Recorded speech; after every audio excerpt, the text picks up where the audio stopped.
The guys that buy my converts, when I sell a convertible bond, I have a 1-hour phone call. I'm like, okay, this is the bond. This is what we're going to do. Okay, they buy 800 million of it at the end of the day. Okay, why? It's like they have the money. They have to buy a convertible bond. They can't. They're like, why don't they buy Bitcoin? They can't.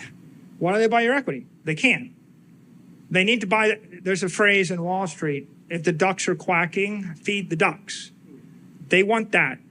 There's another group of people. They want equity in a public company. They can't buy the spot ETF. They can't. It's against their charter. They get fired. They just can't. Why don't they?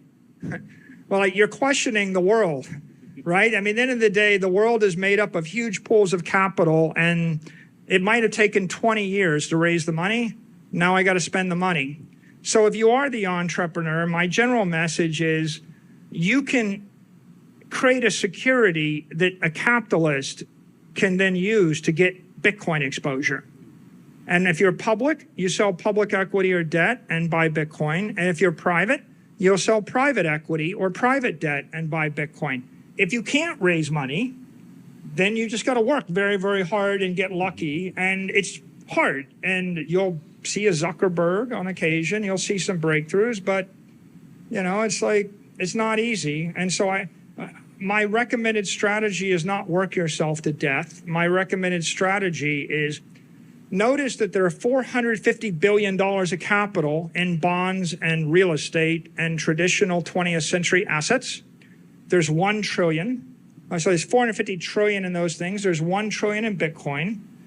You should be the conduit to move the next $1 trillion from the old world to the new world. And the way you do it is by raising money with issuing securities to buy Bitcoin. And you solve, what's the problem you solve? Custody it for them, buy it for them, take away the volatility, take away the downside risk, you know, and then solve the compliance issue.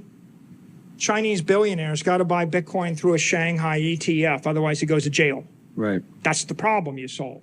It's not as good as self-custody. It's not as good as the raw Bitcoin, but that's academic, because when you've got $10 billion and your choice is buy $1 billion this way or go to jail or don't buy any, the answer, the world is imperfect.